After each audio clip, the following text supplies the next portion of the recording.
చిన్నప్పుడు మీరిద్దరు ఒక షూటింగ్ లో డాడీకి బాగా దెబ్బ తగిలింది దొంగరాముడు అండ్ ఇంటికి వచ్చి ఆ కంగారు మాకు మెడ మీద అండ్ అన్నయ్య పడ్డే కంగారు చూసి మా డాడీకి ఏదో అయిపోయింది అంటే హాస్పిటల్ బెడ్ ఈయన అప్పగింతలు చెప్పేస్తున్నాడు బాలయ్య నువ్వే మా పిల్లలకి అని మేము అప్పుడు 5th క్లాస్ 6th క్లాస్ కూడా తెలీదు అండ్ దాని తర్వాత మీరు మమ్మల్ని తీసుకెళ్లి బొమ్మలు కొనిచ్చారు అక్కడే ఉస్మాన్ రోడ్ లో. అది ఈ రోజు తలుచుకుంటే జెంటిల్మెన్ స్టాండ్ మీరు తీసుకునింది నాన్నగారికి దెబ్బ తగిలింది అయితే ఇంటికి వచ్చి అమ్మతో మీరు మాట్లాడారు.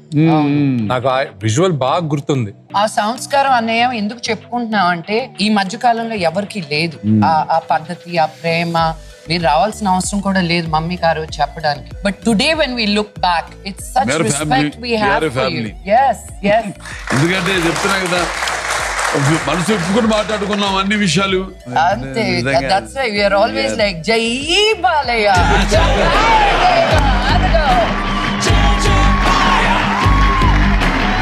నాన్నగారు వచ్చేటప్పుడు ఓపెన్ బుక్ అన్నారు. ఆ ఓపెన్ బుక్ లో మరి మాకు తెలియని పేజీలు ఏమైనా ఉన్నాయా? ఎవ్వరికి తెలియని రాస్తారు. చూడడానికి కోపిష్టి ఏదైనా అంటారు ఇచ్చేస్తారు అవన్నీ నిజాలే. అవన్నీ ఎక్కడి నుంచి వస్తున్నాయి అంటే he has the softest heart. మీ ఇద్దరిది ఒకే క్యారెక్టర్ ఏంటంటే మీ మనసు కరెక్ట్ గా ఒక 7 years బాయ్ 10 years బాయ్ దగ్గర ఆగిపోయింది. ప్రేమిస్తే మీరిద్దరు మరీ దగ్గర పెట్టుకుంటారు. అదే గాని మీ ఇద్దరికి ఎవరు చెడు చేయరు.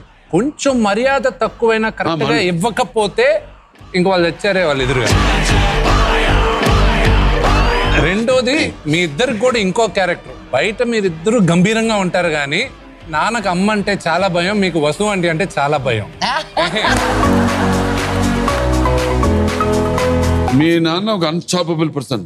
yes ఎవరి మాట వినరు, ఎవరు ఆపినా ఆగరు.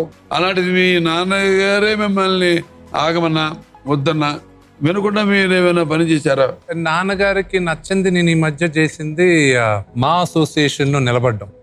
ఆయనకు అస్సలు ఇష్టం లేదు. దాని తర్వాత లేదు నాన్న నేను నిలబడాలనుకుంటున్నాను. ఒక 2-3 రోజుల తర్వాత మీకు తెలుసు బహిరంగ చెప్పలేను కదా దాని వెనక స్టోరీ మీకు తెలుసు. ఆయన ఫస్ట్ ఏకీభవించకుండా చేసిన మొదటి పని ఇదే. మీ బ్లెస్సింగ్ వల్ల దేవుడి దయ వల్ల నీకు ఒక రహస్యం తెలియకపోవచ్చు. Sri Lakshmi Prasanna pictures banner start చేశాను. రేపు మార్నింగ్ ఓపెనింగ్ ఇక్కడ విజయగార్డెన్లో 6:30కి. లక్ష్మీ ప్రసన్న అంటే పాప పేరు. ప్రతిజ్ఞ సినిమా. మా గురువు గారేమో నేను సినిమా తీయడం ఇష్టం లేక నేను రానన్నాడు. ఎదురు ఇల్లు కదా, ఇదేమో దాసనారాయణ గారిది గురువు గారిది, ఇదేమో అన్నయ్యది రోడ్డు. ఈయన రా అన్నాడు. ఈవినింగ్ 5 అయింది. అక్కడి నుంచి బయట వచ్చి చూశాను, ఆలోచన వచ్చింది. ఒకడే వెళ్ళి కలుద్దామా అన్నయ్యను, వాడితో తెలుగు కూడా తెలుసు గోర్ఖాకు ఉన్నారా అన్నాను. నాకు తెలుసు వాడికి, ఎందుకంటే నేను యాక్ట్ చేశానుగా మన బ్యానర్లో. ఉన్నారా అన్నాడు అని కొంచెం తలుపడి తెరిచాడు. అంటే వెళ్ళి చెప్తాం లేదని. ఇంతలోపల త్రివిక్రమరావు గారు అన్నయ్య కూర్చున్నారు. బ్రదర్ రండి చూడదు అన్నాడు. అని పెడితేనే అన్నయ్య రేపు మార్నింగ్ సినిమా ఓపెనింగ్ విజయగార్డెన్లో మీరు రావాలి అంటే ఇద్దరు చూసుకున్నారు అన్నదమ్ముళ్ళు ఇద్దరు.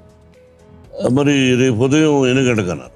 6:45 అంటే 7 o'clock అన్నాయి. బెబ్బులిపురి షూటింగ్ ఉంది. అది ఎక్కడ విజీపీ దగ్గర, అంటే దాదాపు 40 కిలోమీటర్లు.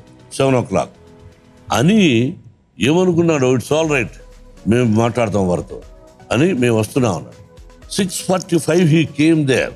ఫస్ట్ కొబ్బరికాయ కొట్టింది మా అన్నయ్య. అన్నయ్య ఓకే ఏవి ఉంది చూద్దామా? ఏవి? నేను కూడా ఇస్తా కదా గిమిక్ మీకు. లెట్స్ వాచ్ ద ఏవి ప్లీజ్.